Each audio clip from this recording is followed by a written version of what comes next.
దేవుని వారలారా, ఈ 40 days, ఈ 40 దినాలు కూడా దేవుని సన్నిధిలో ఆయనను అత్యంత భక్తి ప్రవక్తులతో శిలువ ధ్యానాలు చేయడానికి ఆసక్తితో విచ్చేసినటువంటి మిమ్మల్ని అందరినీ వాక్యము వినడానికి ప్రేమతో ఆహ్వానిస్తూ ఉన్నాం. మీ అందరికీ కూడా హృదయపూర్వకమైనటువంటి వందనాలు తెలియజేస్తూ ఉన్నాం. ప్రియమైన దేవుని సంగమా, దేవుని యొక్క వాక్యములో నుండి ఈ రోజున మనము the uniqueness of Ash Wednesday అనేటటువంటి విషయమును మనము ధ్యానము చేయనై ఉంటూ ఉన్నాం. The uniqueness of Ash Wednesday అనేటటువంటి విషయమును మనము ధ్యానం చేయనై ఉంటూ ఉన్నాం. భస్మ బుధవారం యొక్క విశిష్టత, భస్మ బుధవారం యొక్క ప్రాముఖ్యత, భస్మ బుధవారం యొక్క మరి విశిష్టతను గురించి కొన్ని విషయాలు మీతో పంచుకోవాలని ఇష్టపడుతూ ఉన్నాను. మీతో పంచుకున్న తర్వాత నాకు ఇవ్వబడినటువంటి అంశంలో నేను ముందుకి నడిపింప చేయాలని ఆశపడుతూ ఉన్నాను. ప్రియమైన దేవుని సంగమా, మొట్టమొదటిగా మనం చూసినట్లయితే యాష్ వెనస్డే, భస్మ బుధవారము, the first day of Lent. భస్మ బుధవారము, the first day of Lent. ఈ శ్రమల దినాలకు లేక ఈ లెంట్ డేస్ కు ఇది మొట్టమొదట దినముగా మనము ఈ దినాన్ని ఎంతో ఆసక్తితో దేవుని యొక్క సన్నిధిలో భక్తి శ్రద్ధలతో గడుపుతూ ఉంటూ ఉన్నాం. చూడండి, ఈ భస్మ బుధవారం అనేది మనం చూసినప్పుడు లాటిన్ భాషలో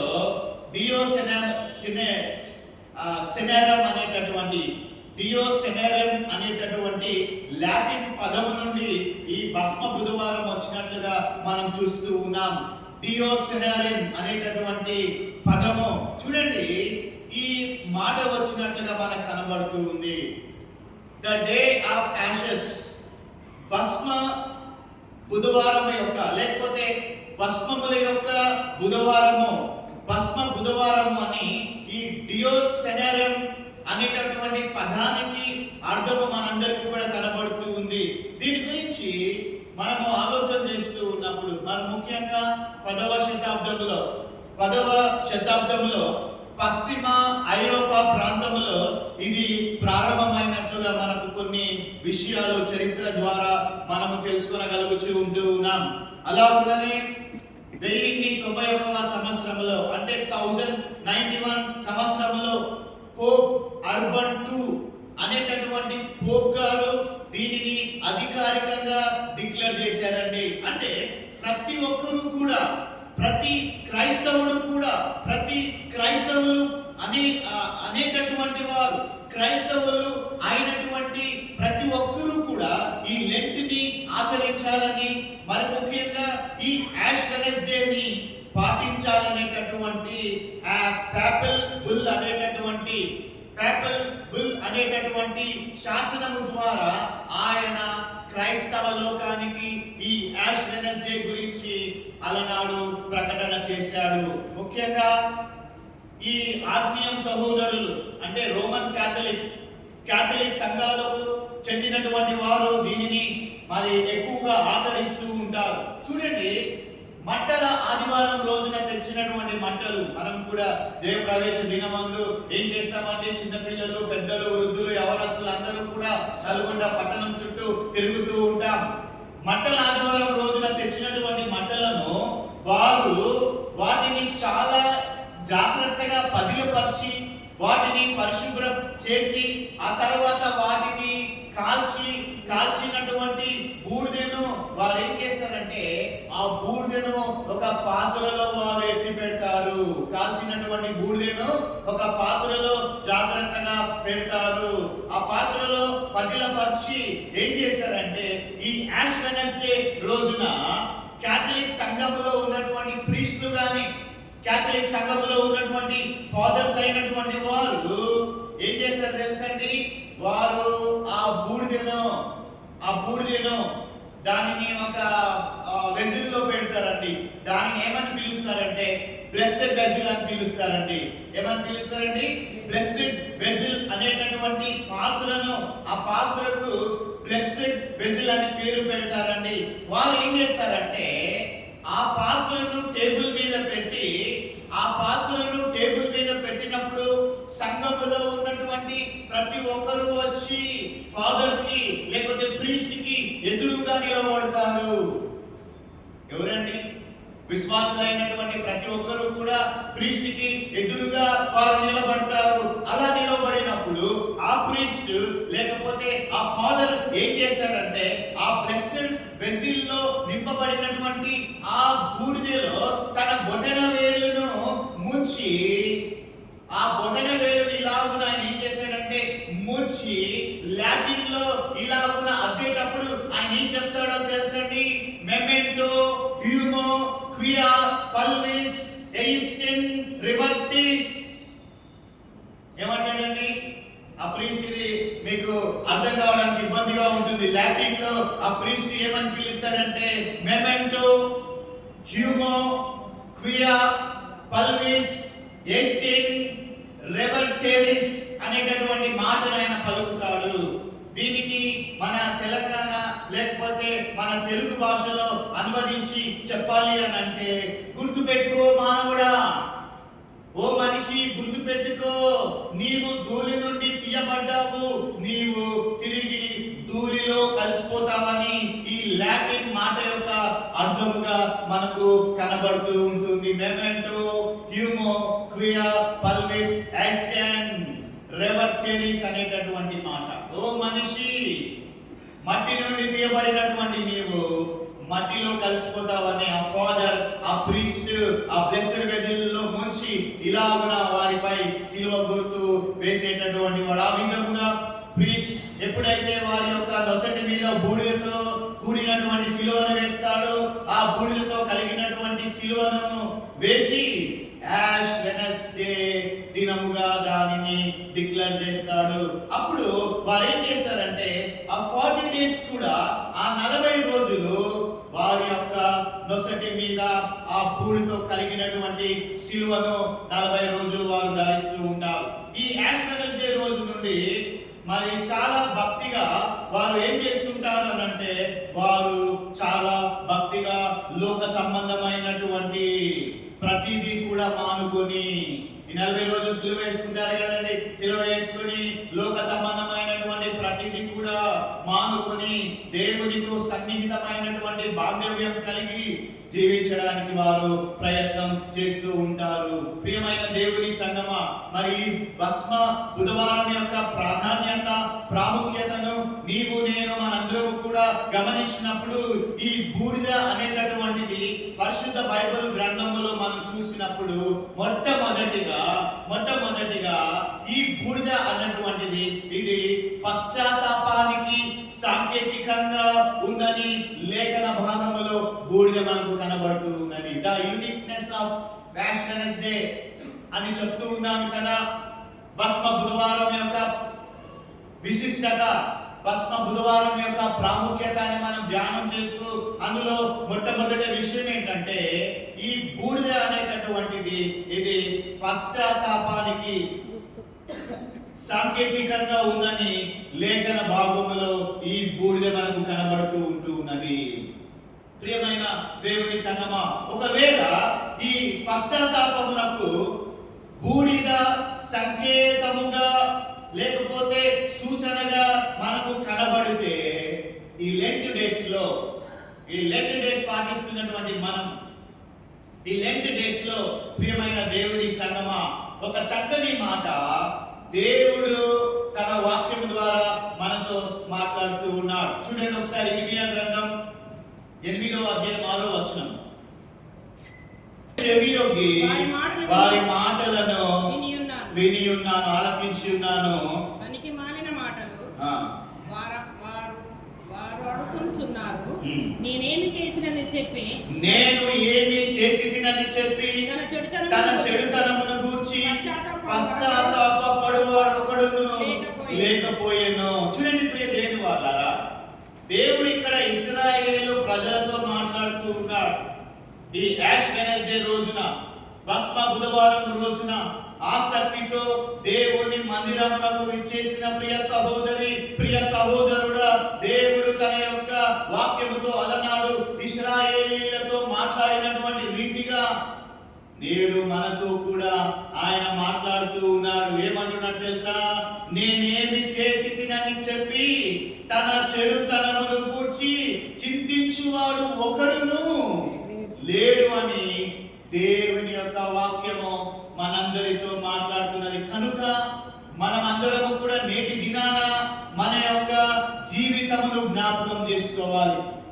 నేటి దినాన మనందరం కూడా మన యొక్క జీవితమును జ్ఞాపకం చేసుకొని ప్రభు అయిన యేసుక్రీస్తు వారికి ఆయాసకరముగా మనము చేసినటువంటి ప్రతి ఒక్క పాపమును, ప్రతి ఒక్క అక్రమమును, ప్రతి ఒక్క అవిధేయతను ఒప్పుకొని పశ్చాత్తాపపడి ఆయన సన్నిధిలో విడిచిపెట్టవలసి ఉంటూ ఉన్నది.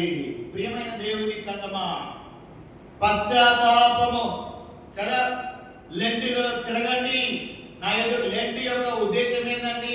పశ్చాత్తాప పడడమే లెంటి యొక్క ఉద్దేశం.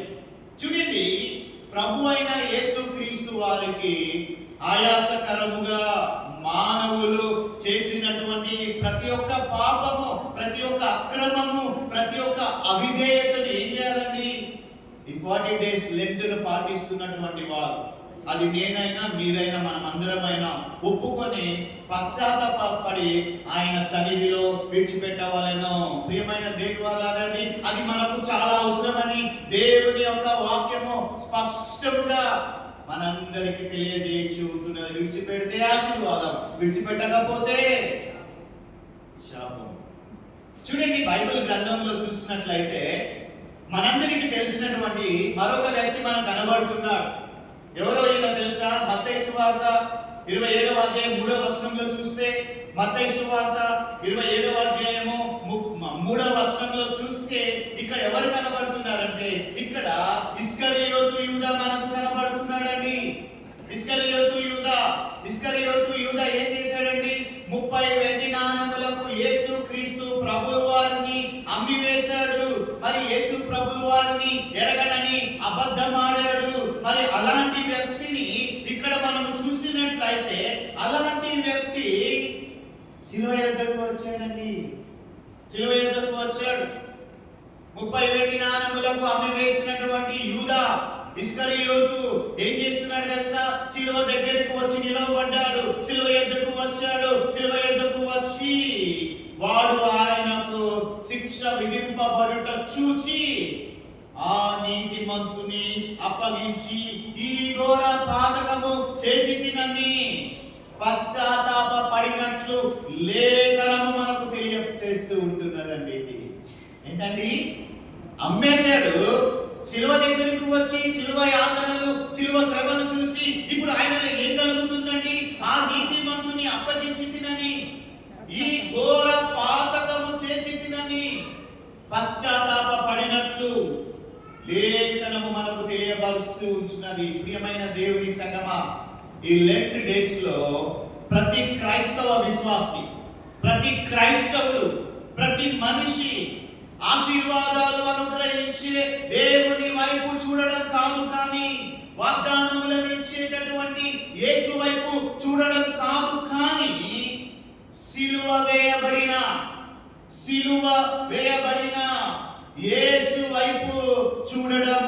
సిలువ వేయబడిన, మరి ముఖ్యముగా శిక్ష విధింపబడిన యేసు వైపు మనమందరము కూడా చూడవలసి ఉంటూ ఉన్నది. ఎందుకనగా చూసినటువంటి యూదా ఇస్కరియోతులోనే ఎంతో గొప్ప పశ్చాత్తాపము అతనిలో కనబడింది. దేవుని నామమునకు మహిమ కలుగును గాక. తప్పు చేసిన వ్యక్తి, అమ్మివేసిన వ్యక్తికే పశ్చాత్తాపం కలిగింది చూడగానే. ఈ రోజున శిలువలో చిత్రవదబడినటువంటి యేసు, శిలువలో చిత్రవద చేయబడినటువంటి యేసుని మనము ఆ శిలువ వైపు చూడవలసినటువంటి అవసరం ఉంది. ఎందుకంటే చూసినటువంటి యూదా ఇస్కరియోతులోనే ఎంతో గొప్ప పశ్చాత్తాపము అతనిలో కనబడుతూ ఉంటూ ఉన్నది. ప్రియమైన దేవుని సంగమా, నేటి దినాన ప్రతి దినము కూడా మన కొరకు శిక్ష విధింపబడిన యేసు క్రీస్తుని మనము చూడవలసినటువంటి అవసరత ఉన్నది. చూస్తున్నామా అండి? 40 దినాల్లోనే చూస్తున్నామా? ఆచారంగా దీనిని పాటిస్తూ ఉన్నామా? సిలువను ప్రతిరోజు ఎత్తుకోవాలంటే మనం ప్రతిరోజు మనము సిలువని చూడవలసిన, ప్రతి దినము కూడా మన కొరకు శిక్ష విధింపబడినటువంటి యేసు క్రీస్తుని నీవు నేను మనందరము చూడవలసినటువంటి అవసరత ఉన్నది.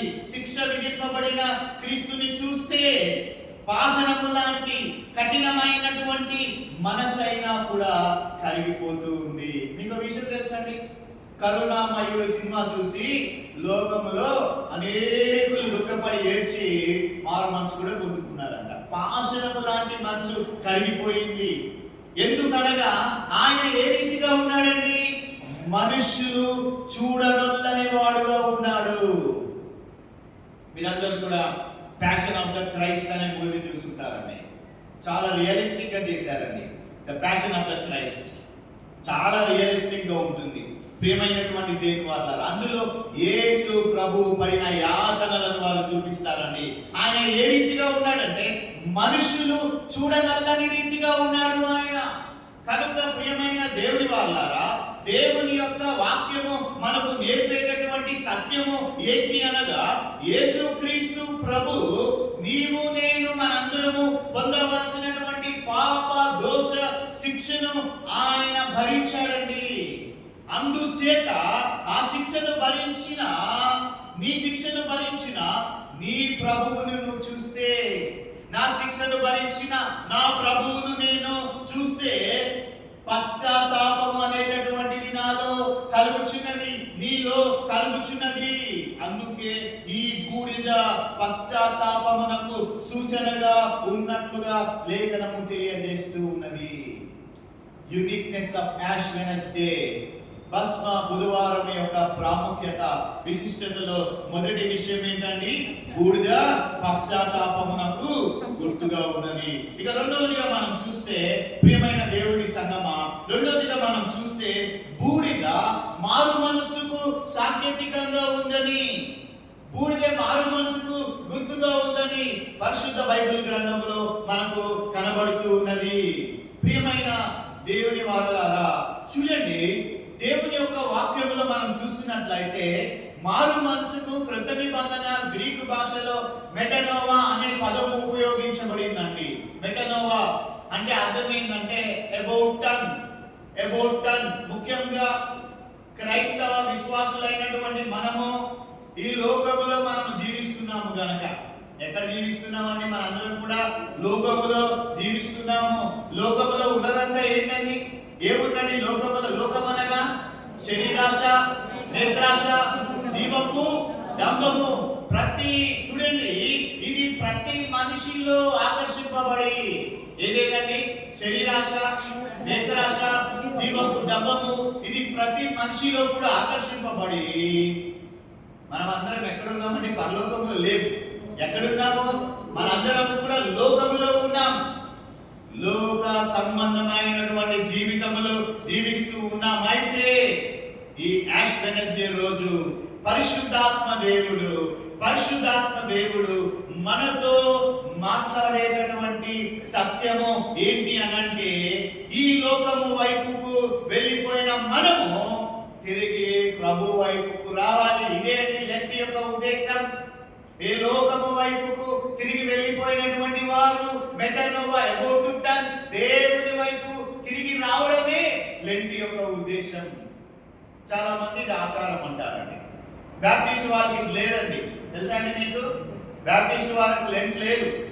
బ్యాప్టిస్ట్ వాళ్ళు యాష్ వెడ్నెస్డే, ప్యాషన్ వీక్ జరుపుకుంటారు. కానీ క్రమేణా ఏం జరుగుతుందో తెలుసండి? బ్యాప్టిస్ట్ వాళ్ళు ఇది ఒక ఆధ్యాత్మిక చూడండి, లోకము వైపుకు వెళ్ళిపోయిన ప్రతి మనిషి తిరిగి ప్రభు వైపుకు రావాలి, ప్రభు చెంతకు రావాలని దేవుని వాక్యం తెలియజేస్తూ ఉంది. అందుకే తిరిగి రావడం అనే మాట ఈ మారు మనస్సు లేఖన భాగంలో మనకు కనబడుతూ ఉంది. చూడండి, మనం చదువుకున్న లేఖన భాగం యోవేలు ప్రవక్త ఆయన ఇశ్రాయేలు ప్రజలను ఉద్దేశించి యోవేలు ప్రవక్త యోవేలు గ్రంథం 2వ అధ్యాయము 12వ వచనంలో ఆయన మాట్లాడుతూ ఉన్నాడు. చెప్తున్నాడు ఇక్కడ, ఓ ఇశ్రాయేలీయులారా వినండి వినండి. ఏంటండి? ఓ ఇశ్రాయేలీయులారా వినండి వినండి. మీ వస్త్రములను కాక మీ హృదయములను చింపుకొని దేవుని తట్టు తిరిగి రండని దేవుని వాక్యము ద్వారా యోవేలు ప్రవక్త తన సందేశాన్ని ఇస్తూ ఉన్నాడు. యోవేలు ప్రవక్త కాలంలో ఏం జరిగిందో తెలుసా? ప్రజలు మత్తులైపోయారండి. తాగుడు ద్వారానో, ధనము ద్వారానో, వ్యభిచారం ద్వారానో, అన్ని విషయాల ద్వారా మత్తులై దేవుని మర్చిపోతే దేవుడు వారి మీదకి ఏం పంపించాడండి? విడుదలను పంపించాడు. విడుదల వచ్చాయి. పంటలన్నింటినీ సర్వనాశనం చేసి పడేశాయి. ప్రియమైనటువంటి దేవుని వారలారా, చూడండి, దేవుడు యోవేలు ప్రవక్త ద్వారా మత్తులారా, ఓ ఇశ్రాయేలు ప్రజలారా వినండి వినండి. మీరు వస్త్రములను కాక మీ హృదయములను చింపుకొని దేవుని తట్టుకు తిరగండని దేవుని వాక్యము ద్వారా యోవేలు ప్రవక్త తన ప్రజలకు సందేశాన్ని ఇస్తున్నాడు. యూదుల నాటి కాలంలో పాపం చేసిన వారు ఏం చేసేవారంటే బట్టలు చింపుకునేటటువంటి అలవాటు వాళ్ళకి. బూడిదలో కూర్చొని నెత్తి మీద పోసుకొని బట్టలు చింపుకొని అంగలార్చేటటువంటి ఆచారం అలనాడు ఉన్నది. అందుకనే యోవేలు అంటున్నాడు, ఈ రోజున మీరు చేయవలసినటువంటిది ఏంటి తెలుసా? మీరు మీ యొక్క వస్త్రములను కాదు, మీరు మీ హృదయములనే చింపుకోనండి అని ప్రజలకు సందేశాన్ని ఇస్తూ ఉన్నాడు. ఈ లెంట్ డేస్ లో యేసుక్రీస్తు యొక్క దేవుని సన్నిధిలో ఆయనను ఆరాధించడానికి, శిలువ ధ్యానం చేయడానికి, ఉపవాస ప్రార్థనలు చేయడానికి, కన్నీటి ప్రార్థనలు చేయడానికి విచేసినటువంటి ప్రియమైనటువంటి దేవుని సంగమా, నేడు దేవుని యొక్క వాక్యము మాట్లాడేటటువంటి పారమార్థికమైనటువంటి సత్యము ఏంటి అనంటే మన హృదయములను చింపుకొని మన ప్రభు అయినటువంటి యేసు వైపుకు తిరగాలని దేవుని వాక్యం స్పష్టీకరిస్తూ ఉన్నది. అట్టి మనసును మనందరము కూడా కలిగి జీవించాలని దేవుని వాక్యం స్పష్టంగా మనందరికి తెలియజేస్తుంది. అందుచేత ఈ బూడిద అనేటటువంటిది దేవుని యొక్క వాక్యములో ఇది పశ్చాత్తాపమునకు, అలాగే రెండవదిగా ఇది మారు మనసునకు ఈ బూడిద అనేటువంటిది సూచనగా కనబడుతూ ఉన్నది. అది రెండవ విషయం. ఇక మూడవ విషయం ఏంటంటే ప్రియమైన దేవుని వారలారా, మూడవదిగా ఈ బూడిద అన్నటువంటిది దుఃఖమునకు సాంకేతికముగా ఇది కనబడుచున్నదండి. ఏంటండి? మొదటిగా పశ్చాత్తాపమునకు, రెండవదిగా మారు మనసునకు, మూడవదిగా ఇది దుఃఖమునకు సంకేతముగా మనకు కనబడుతూ ఉన్నది. ప్రియమైన దేవుని సంగమా, పాత నిబంధన చరిత్ర అంతటిని మనం చూసినప్పుడు అనేక మంది పాపము చేసినటువంటి వారు తలపైన బూడిద పోసుకొని ప్రలాపించి పాపము చేసి దుఃఖముతో దేవుని యొక్క కృపకై, దేవుని యొక్క దయ కొరకు, పాప క్షమాపణ కొరకై వారు ఎంతగానో ప్రార్థనలు చేసేటటువంటి వారు. ప్రియమైన దేవుని వారలారా, అలాగునైతే నేటి దినము దేవుని యొక్క సన్నిధికి వచ్చినటువంటి మనందరము కూడా ఈరోజు దేవుని యొక్క సన్నిధిలో దుఃఖముతో జీవితాన్ని దేవునికి అప్పగించుకోవాల్సినటువంటి అవసరత ఉన్నది. దుఃఖముతో మన జీవితమును దేవునికి అప్పగించుకోవాల్సినటువంటి అవసరత ఉన్నది. అందుకనే యోగు భక్తుడు అంటాడండి, యోగు గ్రంథము 2వ అధ్యాయము 8వ వచనంలో చూస్తే యోగు అదే చేశాడండి. ఇక్కడ యోగు ఏం చేస్తున్నాడో తెలుసండి? ఆయన బూడిదలో కూర్చుండి తల మీద బూడిద పోసుకొని ఏం చేస్తున్నాడో తెలుసండి? ఆయన దుఃఖముతో రోదన చేసినట్లుగా లేఖనాలు తెలియజేస్తూ ఉన్నాయి. ఏం చేస్తున్నాడండి యోగు? దుఃఖముతో రోదనము చేసినట్లుగా కనబడుతూ ఉన్నాడు. నేటి దినాన ప్రియమైనటువంటి దేవుని సంగమా, ప్రతి వ్యక్తి యొక్క జీవితంలో మనం చూసినట్లయితే ప్రతి వ్యక్తి యొక్క జీవితంలో మనం చూసినట్లయితే ప్రతి ఒక్క జీవితంలో దుఃఖము నిండుకొని ఉన్నదండి. తెలుసా అండి, చాలా మంది హృదయంలో దుఃఖం నిండుకొని ఉన్నది, బయటికి కనబడటం లేదని. హృదయము బరువైపోతూ ఉన్నది, ప్రతి హృదయము దుఃఖముతో కనబడుతూ ఉన్నది. ఇక్కడ దేవుని వాక్యము ఏమని సెలవిస్తున్నదంటే, ఏ హృదయములైతే దుఃఖముతో నిండుకొని ఉన్నాయో కదండి. మన హృదయాలు చాలా విషయాలతో, మన హృదయాలు దుఃఖముతో నిండుకొని ఉంటాయి. చాలా విషయాల్లో దుఃఖముతో నిండుకొని ఉంటాయి. ఆర్థిక ఇబ్బందులను బట్టి హృదయం దుఃఖముతో నిండుకొని ఉంటుంది. లేకపోతే ఉద్యోగంలో ఎదురయ్యేటటువంటి సమస్యలను బట్టి హృదయము దుఃఖముతో నిండుకొని ఉంటుంది. లేకపోతే ఎవరికి చెప్పుకోలేని రుగ్మత, అనారోగ్య పరిస్థితిని బట్టి, అనారోగ్య సమస్యను బట్టి దుఃఖముతో నిండి ఉన్నటువంటి, చూడండి, ఇంకా ఏదైనా సమస్యను బట్టి దుఃఖముతో నిండి ఉన్న వ్యక్తుల యొక్క జీవితాలు ఈ లోకములో ప్రతి నిత్యము కూడా మనకు కనబడుతూనే ఉంటాయి. చాలా మంది ఉంటారండి, మనకు తెలియదు. చాలా మంది హృదయాలు దుఃఖముతో నిండి ఉన్నట్లుగా కనబడుతూనే ఉంటాయి. అయితే ఈ దినాన ఎవరైతే అట్టి దుఃఖముతో ఉన్నారో ఎవరికి తెలుసండి? ఇక్కడ దేవుని వాక్యం వింటున్నటువంటి వారి హృదయంలో దుఃఖముతో నిండుకొని ఉన్నదేమో. ఎవరైతే అట్టి దుఃఖముతో ఉన్నారో వారికి దేవుని యొక్క వాక్యము ద్వారా దేవుడిచ్చేటటువంటి గొప్ప సత్యము, దేవుడిచ్చేటటువంటి గొప్ప ఆదరణ ఏంటి అని అంటే, దేవుడిచ్చే గొప్ప సత్యం ఏదనగా యెషయా గ్రంథం 61వ అధ్యాయం 3వ వచనం. యెషయా గ్రంథం 61వ అధ్యాయం 3వ వచనంలో మనందరికీ తెలుసు, బూడిదకు ప్రతిగా పూదండను, దుఃఖమునకు ప్రతిగా ఆనంద తైలమును నేను మీకు ఇచ్చేదను. దేవుని యొక్క వాక్యములో దేవుడు సెలవిస్తున్నాడండి. దేవుడు తన వాక్యం ద్వారా సెలవిస్తూ ఉన్నాడు. ఈ రోజున వాక్యం వింటున్నటువంటి ప్రియ సహోదరి, ప్రియ సహోదరుడా, ఏ పరిస్థితిలో నీవు ఉన్నావో, ఎలాంటి ఆర్థిక ఒత్తిడిలో నీవు ఉన్నావో, ఎలాంటి మానసిక ఇబ్బందులతో నీ హృదయము పరివెక్కి ఉన్నదో, ఎలాంటి అనారోగ్య పరిస్థితులలో నీ కుటుంబం ఉంటూ ఉన్నదో, ఏ స్థితిగతులను బట్టి దుఃఖముతో నీవు నిండుకొని ఉంటూ ఉన్నదో నీ జీవితం, ప్రభు అంటున్నాడు, లేకపోతే వాక్యం అంటుంది, యేసయ్య యొద్దకు నీవు రా అంటూ ఉన్నది. యేసయ్య యొద్దకు నీవు రా. యేసయ్య వద్దకు నీ జీవితం వచ్చినట్లయితే, నీవు యేసు ప్రభువు వారిని నమ్ముకున్నట్లయితే, నీవు యేసుక్రీస్తు ప్రభువు వారిని సొంత రక్షకునిగా అంగీకరించినట్లయితే, ఆయన ఏం చేశాడో తెలుసండి? వాక్యములో ఒక గొప్ప మాట రాయబడి ఉందండి. ఆయనను సొంత రక్షకుని అంగీకరించినట్లయితే, లేకపోతే నీ జీవితాన్ని ఆయన దగ్గరికి నువ్వు తీసుకుని వచ్చినట్లయితే, వాక్యంలో ఇంకొక గొప్ప మాట రాయబడి ఉందండి. అదే యెషయా గ్రంథం 51వ అధ్యాయం 11వ వచనం. యెషయా గ్రంథం 51వ అధ్యాయం 11వ వచనంలో మనం చూస్తే, దుఃఖమును నిట్టూర్పును ఎగిరిపోను. చదువుతారా ఒకసారి? అందరూ చదువుతామా? చదవండి ఒకసారి. యెషయా గ్రంథం 51:11.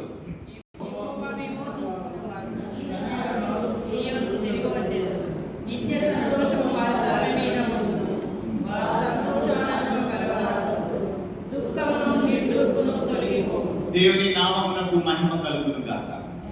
దుఃఖమును నిట్టూర్పును ఎగిరిపోని. ఏ దుఃఖమైతే నిన్ను పట్టి పీడిస్తుందో, ఏ స్థితిగతులను బట్టి నీవు దుఃఖిస్తూ ఉన్నావో, ప్రియమైన దేవుని వారలారా, యేసు ప్రభు ఏం చేశాడంటే తెలుసండి? యేసుక్రీస్తు ప్రభువు ఆ దుఃఖానికి రెక్కలు వచ్చేటట్లుగా చేస్తాడంటండి. దేవుని నామమునకు మహిమ కలుగును గాక. ఆ దుఃఖానికి రెక్కలు వచ్చేటట్టుగా చేస్తాడు. ఆ దుఃఖముని ఇంట నుండి, ఆ దుఃఖముని జీవితము నుండి, ఆ దుఃఖముని కుటుంబము నుండి ఎగిరిపోతుందంట. హల్లెలూయా. దేవుని నామమునకు మహిమ కలుగును గాక. నేనే యేసుక్రీస్తు ఈ వద్దకు రా, ఆయన నిన్ను విడిపిస్తాడు. నీ దుఃఖమునకు ఏమొస్తాయండి? రెక్కలు వస్తాయంట. నీ దుఃఖము నీ దగ్గర నుండి ఎగిరిపోతుంది. అందుచేత ప్రియమైన దేవుని సంగమా, మన ప్రభు అయిన యేసుక్రీస్తు వారు కూడా గెత్సేమనే అనేటటువంటి తోటలో మరణము పొందునంతగా నా ప్రాణము బహు దుఃఖముతో మునిగి ఉన్నదే అంటాడు. ప్రియమైన దేవుని వారలారా, ఈ దినము మనలను రక్షించడానికి, మన యొక్క పాప దోషము పరిహరించడానికి క్రీస్తు యొక్క ప్రాణము మరణము పొందునంతగా దుఃఖములో మునిగి ఉన్నది. అందుచేత ఈ బూడిద దేనికి సూచనగా ఉన్నదండి? దుఃఖమునకు సూచనగా ఉంటూ ఉన్నది. అందుకనే దానియేలు గ్రంథం 9వ అధ్యాయం 3వ వచనంలో మనం చూస్తే, దానియేలు గ్రంథం 9వ అధ్యాయము 3వ వచనంలో చూస్తే, దానియేలు భక్తుడు ఇక్కడ దేవుని యొక్క సన్నిధిలో ఆయన ప్రార్థన చేస్తూ ఉన్నారు. దానియేలు భక్తుడు దేవుని సన్నిధిలో ప్రార్థన చేస్తూ ఉన్నాడు. ఏమని తెలుసండి? ఆ రోజు దానియేలు కంటే ముందు ఇర్మియా ప్రవక్త ద్వారా దేవుడు ఇశ్రాయేలీయులకు అందించినటువంటి ప్రవచనము, ఆ ప్రవచనము యొక్క నెరవేర్పు జరిగిందండి. 70వ సంవత్సరములు గతించిపోతూ ఉంటూ ఉన్నాయి. 70 సంవత్సరములు గతించిపోతూ ఉన్నప్పుడు ప్రవక్త అయినటువంటి దానియేలు ఏం చేస్తున్నాడంటే, ఆయన గోన పట్ట కట్టుకొని దేవుని సన్నిధిలో ప్రార్థన చేస్తున్నట్లుగా వాక్యం తెలియజేస్తుంది. దానియేలు ఎప్పుడు వెళ్ళాడండి చెరలోకి? ఇర్మియా రాసిన బైబిల్ని పట్టుకొని 14-15 సంవత్సరాలలో ఏం చేశాడండి ఆయన?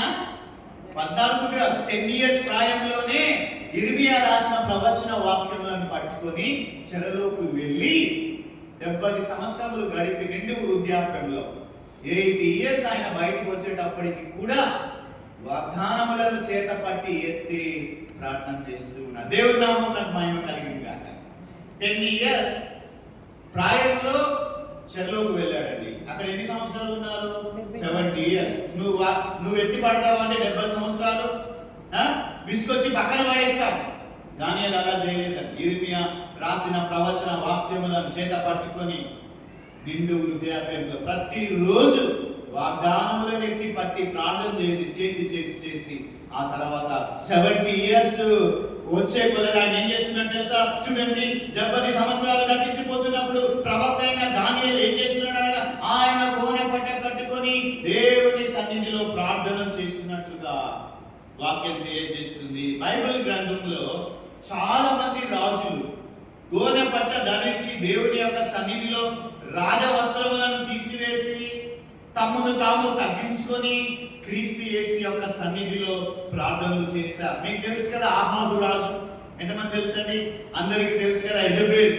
చాలా మంది అంటారు కదా, నువ్వు ఎస్తేరువా యెజబెలువా అంటారు. కొంతమందిని చూస్తే ఏమంటారండి? నువ్వు యెజబెలువా ఎస్తేరువా అంటారు. ప్రసంగాలు కూడా చేశారు చాలా మంది. స్త్రీల మీటింగ్ లో, స్త్రీల కూడికలలో నువ్వు యెజబెలువా నువ్వు ఎస్తేరువా. ప్రియమైన దేవుని వారలారా, చూడండి ఇక్కడ ఆహాబు అనేటటువంటి రాజు, మొదటి రాజుల గ్రంథం 21వ అధ్యాయం 27వ వచనంలో ఆహాబు గురించి మనందరికీ తెలుసు. ఆయన బహు క్రూరమైనటువంటి వ్యక్తి. ఆయన భార్య కూడా చాలా క్రూరాలండి. చెప్తారా మన భార్య ఎవరండి? ఇప్పుడే చెప్పాను కదా, యెజబెల్. అంతా రివర్స్ వాళ్ళ ఇంట్లో. అమ్మగారేమో ఇల్లు పాలిస్తాడు, ఆయనేమో ఒక ఆడామలాగా ముసుగేసుకొని పడుకుంటాడు ఇంట్లో. మొత్తం నడిపించేది ఆమె అన్నమాట. ఇంట్లో అంతా ఆమెనే నడిపిస్తుంది. చూడండి ఇక్కడ ఆహాబు గురించి మనకు తెలుసు. ఆయన బహు క్రూరుడైనటువంటి వ్యక్తి. దేవుడు ప్రవక్త ద్వారా సందేశాన్ని ఇచ్చాడు. ఏ స్థలమందైతే నాబోతు యొక్క రక్తమును కుక్కలు నాకాయో అదే స్థలములో నీ కుటుంబీకుల యొక్క రక్తము నాకుతాయని ప్రవక్త చెప్పగానే ఏమయ్యాడండి? ఖిన్నుడైనటువంటి ఆహాబు. వాక్యములు ఉంటుందండి, ఖిన్నుడైనటువంటి ఆహాబు ఆయన ఏం చేస్తున్నాడు తెలుసా? నీ ఆహాబు యొక్క రక్తముని కుక్కలు ఎక్కడ నాకాయో నీ కుటుంబీకుల యొక్క రక్తాన్ని కూడా అక్కడే కుక్కలు నాకుతాయి అనగానే ఆయన ఏం చేశాడండి? ఖిన్నుడైనటువంటి ఆహాబు ఆయన ఏం చేశాడు తెలుసా? గోనె పట్ట కట్టుకుని గోనె పట్ట మీద పరుండి వ్యాకుల పడినట్లుగా వాక్యము తెలియజేస్తూ ఉందండి. గోనె పట్ట కట్టుకొని తాను చేసిన తప్పు గురించి, తాను చేసిన పాపము గురించి ఎంతో వ్యాకుల పడుతూ ఉంటే వెంటనే దేవుడు ఏం చేశాడండి? కరుణా సంపన్నుడు, కరుణామూర్తి మళ్ళీ ఆ శిక్ష అతని కాలమందు కాకుండా ఏంటండి, అతని కాలమందు కాకుండా అతని తర్వాత జరుగుతుందని వాక్యంలో మనం చూస్తాం. అలాగుననే మన ప్రభు అయిన యేసుక్రీస్తు ఆయన ఊదా రంగు వస్త్రమును ధరించినటువంటి వాడే. యేసుక్రీస్తు ప్రభు మనందరి కొరకు ఎంతో భయంకరమైనటువంటి శ్రమను వెదను మన కొరకు ఆయన ఊదా రంగు వస్త్రమును ధరించినటువంటి వాడై భయంకరమైనటువంటి శ్రమను వెదను ఆయన అనుభవించాడు. ఎలా అనుభవించాడండి? భయంకరమైన శ్రమను వెదన ఎలా అనుభవించాడు? ఆయన బహు వినయముగా ఆయన అనుభవించాడండి. ఆహాబు ప్రవర్తించిన రీతిగానే యేసుక్రీస్తు ఈ లోకములో ఉన్న ప్రజలను లోకములో నుండి లోక పాప శిక్ష నుండి విడిపించుట కొరకై వాక్యంలో చదువుతాం కదండి. బొచ్చు కత్తిరించు వాని ఎదుట గొర్రె మౌనముగా ఉండినట్లు బాధింపబడినను అతడు ఏం తెరవలేదండి? నోరు తెరవలేదు. ఎలా ఉన్నాడండి ఆయన? బహు వినయముగా క్రీస్తు యేసు ప్రవర్తించినందు వలన, ఆ రోజున ఆయన బహు వినయముగా ప్రవర్తించిన వలన ఈ రోజున లోకానికి రక్షణ వచ్చిందని దేవుని నామమునకు మహిమ కలుగుగాక. ఆ రోజు ప్రభు ఎదురు తిరుగుంటే ఈ రోజున మనకు రక్షణ ఉచితంగా వచ్చేటటువంటిది కాదు. ఆహాబు యొక్క శిక్షను ఆపివేశాడు. కానీ క్రీస్తు యేసు కలువరి శిలువలో మన కొరకు పొందిన భయంకరమైన శ్రమల ద్వారా ఈ లోకములో మానవునికి సంప్రాప్తం అవుతున్నటువంటి పాప దోష శిక్ష నుండి నివారణ యేసుక్రీస్తు శిలువలో కలగజేసినట్లుగా వాక్యములో మనమందరం కూడా చూస్తూ ఉన్నాం. క్రీస్తునందు ప్రియమైన దేవుని సంగమా, ఈ లెంట్ డేస్ లో ఉపవాస ప్రార్థనలు చేయడానికి ఏ విషయాలలో దేవుని యొక్క సహాయం కోరి ఈ ఉపవాసం ఉంటున్నామండి? చాలా మంది సంఘంలో విశ్వాసుల ఇల్లు గృహాలు మేము దర్శిస్తూ ఉంటాం. అమ్మమ్మలు పెద్దవారు బలహీనులుగా ఉన్నప్పటికీ కూడా అయ్యా మేము ఉపవాస ప్రార్థనలు 40 రోజులు